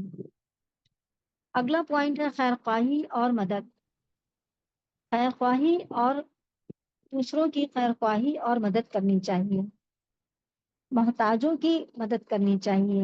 صحیح بخاری اور مسلم کی حدیث ہے، تم میں سے کوئی مومن نہیں ہو سکتا جب تک اپنے بھائی کے لیے وہی نہ چاہو جو اپنے لیے چاہتا ہے۔ یہ یعنی یہ انصاف اور عدل ہے کہ ہم جو چیز اپنے لیے لے رہے ہیں وہی چیز ہم دوسرے کے لیے بھی پسند کریں۔ اگلا پوائنٹ ہے خوش اخلاقی اور نرم لہجہ۔ مومن بندے کا لہجہ سخت نہیں ہوتا ہے، وہ بہت نرمی سے بات کرتا ہے، اگر کچھ برا لگتا ہے تو اسے درگزر کر دیتا ہے۔ ہمیں بھی ڈبل اخلاق سے کام لینا چاہیے اور دوسروں کی غلطیوں کو معاف کر دینا چاہیے۔ اللہ ہم یہ ساری چیزیں ہم سب کے اندر بھی ہوں، اخلاق ہم لوگوں کے اندر بھی یہی اخلاق آ جائے تاکہ ہم سب اللہ کے یہاں بڑے بڑے ریوارڈ پانے والے بنے اور اللہ کی خاطر ہم سب کو معاف کرنے والے بن جائیں۔ حدیث ہے کہ نبی کریم صلی اللہ علیہ وسلم کا فرمان ہے، جس کو نرمی سے حصہ ملا وہ دنیا اور آخرت کی بھلائی سے محروم نہیں ہوگا۔ پانچواں پوائنٹ ہے جھوٹ، غیبت اور فحش کلمی سے پرہیز۔ ایک سچا مومن ان سب سے بہت پرہیز کرتا ہے، بچتا ہے۔ وہ بدزبانی، غیبت کرنے والا نہیں ہو سکتا ہے۔ ہر فائدہ اور نقصان کو اللہ کی خاطر کرتا ہے۔ اب ہے حقوق العباد۔ اگلا پوائنٹ، مومن بندہ اپنے والدین، رشتہ داروں، پڑوسیوں، یتیموں اور مسکینوں کو اور غلاموں کے حق ادا کرتا ہے۔ یہ سارے کام اللہ کی رضا کے لیے کرتا ہے۔ کچھ کام ایسے ہوتے ہیں کہ کسی کی کوئی بات ایسی ہوتی ہے کہ ہم معاف نہیں کر پاتے ہیں، دل سے لگ جاتی ہے، مگر پھر بھی ہمیں معاف کرنا چاہیے اللہ کی خاطر۔ اگر ہم اللہ کی خاطر اس کو معاف کر دیتے ہیں تو اللہ کے یہاں ہمیں بہت بڑے ریوارڈ ملے گا اس کا۔ اللہ نے قرآن میں سبھی کے حق بتائے ہیں۔ پہلا، والدین۔ والدین کی ہر بات کو ماننا چاہیے جب تک کہ وہ شریعت کے خلاف نہ ہو۔ اگر شریعت کے خلاف ہے تو آپ نہ مانیے، ورنہ آپ کو والدین کی ہر بات ماننا چاہیے، ان کے ساتھ نرمی، محبت اور ادب سے پیش آنا چاہیے۔ اگلا ہے ان کی خدمت کرنا چاہیے، خصوصاً جب وہ بوڑھے ہو جائیں۔ نیکسٹ ہے کہ ان کے حق میں بہت دعا کرنی چاہیے، زندہ ہوں یا فوت ہو چکے ہوں۔ والدین کی فرما برداری دین اسلام میں بہت بڑے اجر کا باعث ہے، دنیا و آخرت دونوں میں کامیابی کا ذریعہ ہے۔ اگر ہم اپنی زندگی میں سکون، رحمت اور برکت چاہتے ہیں تو ہمیں اپنے والدین کی دل سے عزت کر کے ان کی دعائیں لینی چاہیے۔ دوسرا پوائنٹ ہے، یہ سب حقوق العباد میں ہے۔ دوسرا ہے رشتے۔ قرآن اور حدیث میں بار بار رشتہ داروں کے حقوق کی تلقین کی گئی ہے۔ رشتہ داروں سے اچھا سلوک کرنا چاہیے، اگر کچھ برا لگے تو اللہ کی خاطر معاف کر دینا چاہیے۔ تیسرا ہے پڑوسی۔ پڑوسی کا بھی بہت بڑا حق قرآن اور حدیث میں آیا ہے۔ نبی کریم صلی اللہ علیہ وآلہ وسلم نے فرمایا، یہ صحیح بخاری اور صحیح مسلم کی حدیث ہے کہ حضرت عبداللہ بن عمر رضی اللہ تعالیٰ عنہ اور عائشہ رضی اللہ تعالیٰ عنہ فرماتے ہیں کہ رسول اللہ صلی اللہ علیہ وسلم نے فرمایا، جبرائیل مجھے پڑوسی کے بارے میں مسلسل تاکید کرتے رہے، یہاں تک کہ میں نے یہ گمان کر لیا کہ شاید پڑوسی کو وراثت میں بھی شریک کر دیا جائے۔ تو پڑوسی کا حق کیا کیا ہے کہ پڑوسی سے خوش اخلاقی سے پیش آنا، ان کی خیریت دریافت کرنا، ضرورت پڑنے پر ان کی مدد کرنا، بیماری میں عیادت کرنا، کھانے پینے کا سامان ان کو بھی دینا، ان کو کسی طرح کی تکلیف نہ دینا۔ نبی کریم صلی اللہ علیہ وسلم نے فرمایا جس نے پڑوسی کو ستایا وہ جنت کی خوشبو بھی نہیں پائے گا۔ بہت بڑی چیز ہے۔ اللہ ہم لوگوں کے ساتھ کسی کے ساتھ بھی اللہ ایسا نہ ہو کہ اس کا پڑوسی اس سے ناراض ہو۔ اگلا ہے یتیم۔ یتیم بچوں کے حقوق کو قرآن اور سنت میں بار بار یتیموں کی دیکھ بھال، ان کے ساتھ نرمی، انصاف کا حکم دیا گیا ہے۔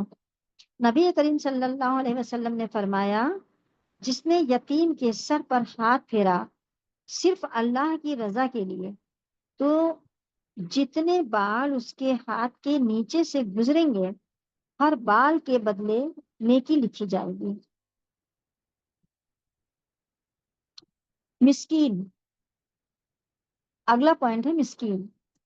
قرآن اور حدیث میں مسکین یعنی ضرورت مند، غریب، مسکین کا مطلب ہوتا ہے ضرورت مند، غریب شخص کی بھی بڑی اہمیت دی گئی ہے۔ اس کی مدد کرنا، اس کی عزت کرنا اور بھلائی کا حکم دیا گیا۔ مسکین وہ شخص ہوتا ہے جو بنیادی ضروریات زندگی کی پوری نہ کر سکے۔ اسی طرح غلام ہے، تو پہلے تو غلام لوگ خریدتے تھے، رکھتے تھے، اب غلام تو نہیں ہے، پر اگر ہمارے گھر میں کوئی کام کرنے والا ہے تو ہم کو اس کے ساتھ بھی بہت اچھا سلوک کرنا چاہیے اور انسانیت سے پیش آنا چاہیے، عزت کے ساتھ پیش آنا چاہیے، اس پر غصہ نہیں کرنی چاہیے، ہو سکے تو اس کو تعلیم ہم دلا دیں، اس کے ساتھ محبت، رحم اور انصاف کرنے کا حکم دیا گیا ہے۔ اللہ ہم سب کو بہت بہت بہت اللہ تعالیٰ ہم سب کو یہ ساری باتیں جو بھی ہم نے ابھی سنی ہیں اور سمجھی ہیں، اللہ جنت جانے کے لائق بنائے اور سب جنت جانے کی جنت جانے کی ہم سب دعا کریں۔ تو بہت کچھ سننے اور سمجھنے کے بعد اب ہم آپ لوگوں کے سامنے دعا کرتے ہیں۔ تو نوٹ کریے کہ اب ہم اتنا سب سننے کے بعد سب کو یہ سمجھ میں آیا ہوگا کہ ہم کیا عمل پہلے سے کرتے تھے اور کیا نہیں کرتے تھے۔ تو سب کو اپنا اپنا محاسبہ کرنا چاہیے اور ہم سب اپنا محاسبہ یہ کریں کہ جو کام ہم کرتے ہیں اس پر تو ہم الحمدللہ الحمدللہ کہیں، اور جو کام ابھی تک ہم نہیں کرتے تھے تو اس کو ہم کرنے کی اچھی اچھی نیتیں کریں اور اس پر عمل کرنے کی کوشش کریں تاکہ ہم جہنم جانے سے بچیں۔ جزاک اللہ خیر۔ اب ہم دعا کرتے ہیں، اللہم صلی علی سیدنا محمد وعلی آل محمد کما صلیت علی ابراہیم وعلی آل ابراہیم انک حمید مجید۔ اللہم بارک علی محمد وعلی آل محمد کما بارکت علی ابراہیم وعلی آل ابراہیم انک حمید مجید۔ ربنا آتنا فی الدنیا حسنۃ وقنا عذاب النار۔ ربنا هب لنا من ازواجنا وذرياتنا قرۃ اعین واجعلنا للمتقین اماما۔ اے اللہ، اے میرے رب، تمام جہانوں کے رب، اللہ آپ بہت رحیم ہیں، کریم ہیں، اللہ آپ قدیر ہیں، آپ کے سوا کچھ بھی نہیں ہے، اللہ کچھ نہیں ہو سکتا ہے، آپ تو اپنے بندوں کو بہت پیار کرتے ہیں۔ یا اللہ، یا اللہ کہنے سننے سے جتنے لوگ ہیں ان سب کے دلوں کی جائز دعاؤں کو قبول کر لیجئے۔ یا اللہ، اے اللہ ہم سب کو جگانے والی، روشنی دینے والی، آگے بڑھانے والی یہ مومنات قرآن ٹیم اکیڈمی کی، یہ مومنات قرآن اکیڈمی کی ٹیم اور ہماری استاذہ اور سبھی سسٹرز کو کی جائز دعاؤں کو اللہ قبول فرما لیجئے۔ اے اللہ ہم سب کے دلوں کو ہدایت عطا فرما دیجئے۔ اے اللہ ہم سب کو نیک عمل کرنے کی توفیق عطا فرما دیجیے یا اللہ۔ یا اللہ ہم سب کو، ان کے والدین، اولادوں کو شرک، نفاق اور گناہوں سے بچا لیجیے یا اللہ۔ یا اللہ ہم سب کو نفع دینے والے علم عطا فرما دیجیے یا اللہ۔ یا اللہ ہم سب جو بھی سن رہے ہیں، سب کو سب کی سمجھ، عقل اور زبان میں برکت عطا فرما دیجیے اے اللہ۔ ہم سب کے گھروں میں حلال رزق عطا فرما دیجیے یا اللہ۔ آج جو بچے بے روزگار ہیں، ان کو روزگار سے لگا دیجیے، ان کی حلال کمائی میں برکتیں عطا فرما دیجیے یا اللہ۔ یا اللہ ہم سب کو اس قیامت کے دن سے ڈرنے والا بنا دیجیے یا اللہ، جس دن کوئی جان کسی جان کے کام نہیں آئے گی اے اللہ ہمیں۔ اے اللہ، اے اللہ ہم سب کو اور ہم سب کے والدین اور اہل و عیال کو اچھی صحت عطا فرما دیجیے یا اللہ۔ یا اللہ اچانک ہونے والی بیماری، اچانک ہونے والے حادثوں سے محفوظ فرما دیجیے گا یا اللہ۔ اے اللہ سبھی کے بھائی بہن، بیوی، شوہر اور بچوں کو دین و دنیا کی کامیابی عطا فرما دیجیے گا اے اللہ۔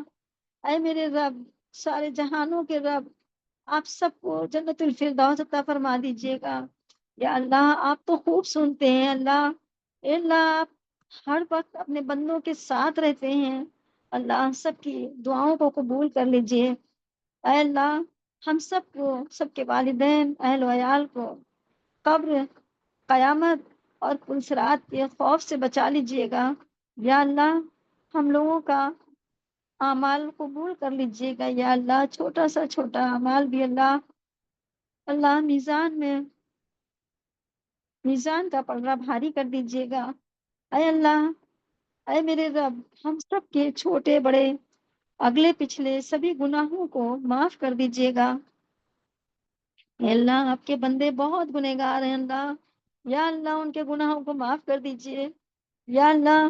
ہم سب کو سچی توبہ کرنے کی توفیق عطا فرما دیجیے یا اللہ۔ یا اللہ پورے امت مسلمہ پر رحم فرما دیجیے یا اللہ۔ اے اللہ ہم سب کو ہر برائیوں سے بچا لیجیے اور اچھائیاں نصیب فرما دیجیے اے اللہ۔ دنیا اور آخرت کی کامیابی عطا فرما دیجیے یا اللہ۔ یا اللہ ہم سبھی کے غموں کو دور کر دیجیے، سبھی کے دلوں کو سکون عطا فرما دیجیے یا اللہ۔ ہم سبھی کو نفرتوں، حسد، گھمنڈ سے بچا لیجیے اے میرے پروردگار، اے میرے رب۔ اے اللہ ہم سب کو شاکرین صابرین والے بندوں میں شامل فرما لیجیے یا اللہ۔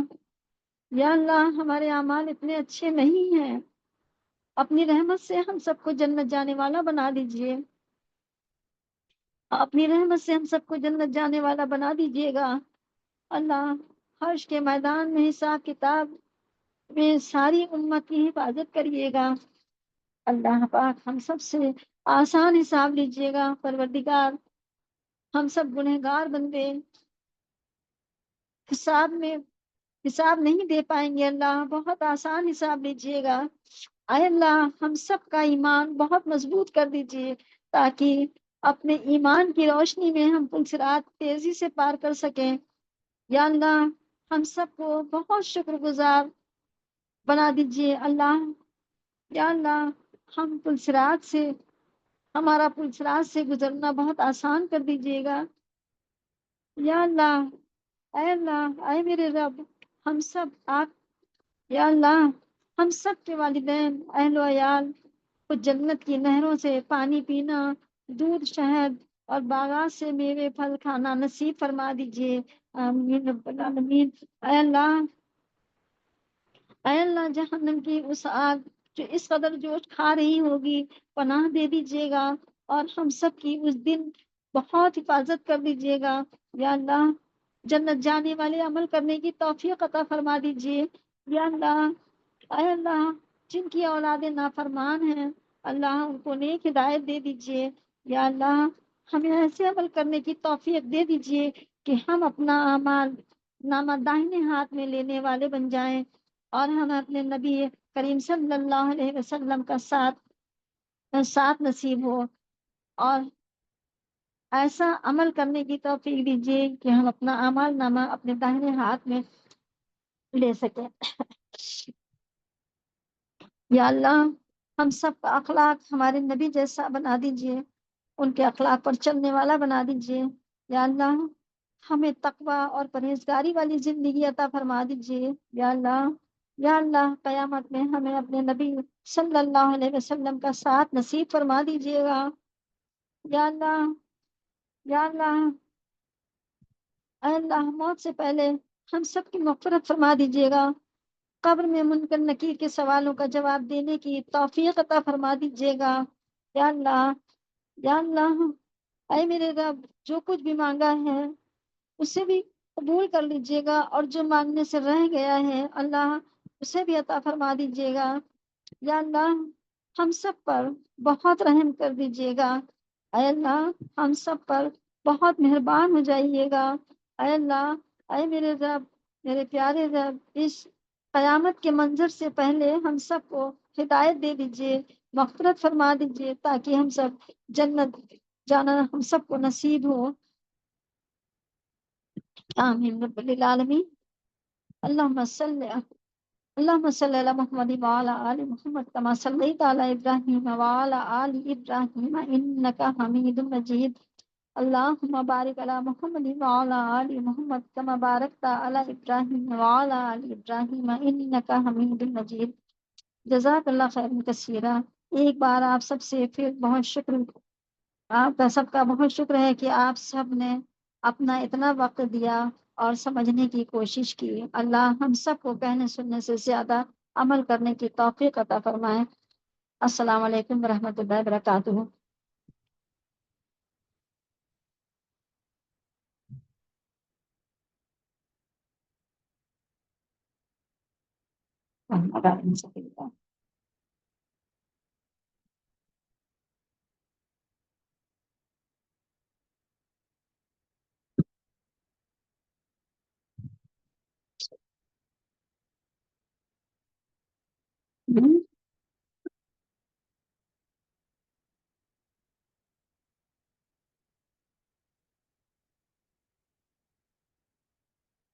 السلام علیکم ورحمۃ اللہ وبرکاتہ۔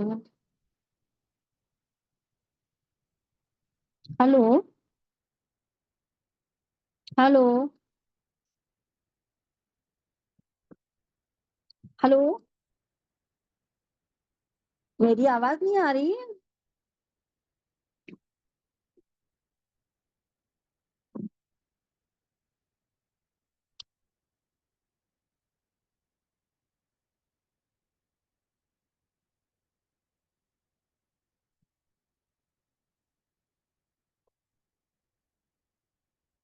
جی، اب آپ لوگوں سے بس یہی کہنا ہے کہ آپ لوگوں نے اگر نوٹ کر لیا ہے تو بہت اچھا ہے۔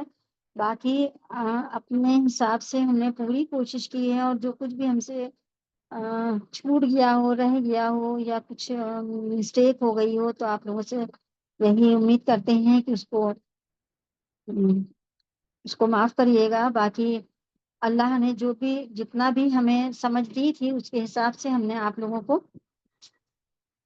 بتایا ہے، اور اللہ بس ہم سب کو کہنے سننے سے زیادہ عمل کرنے کی توفیق عطا فرمائے پروردگار۔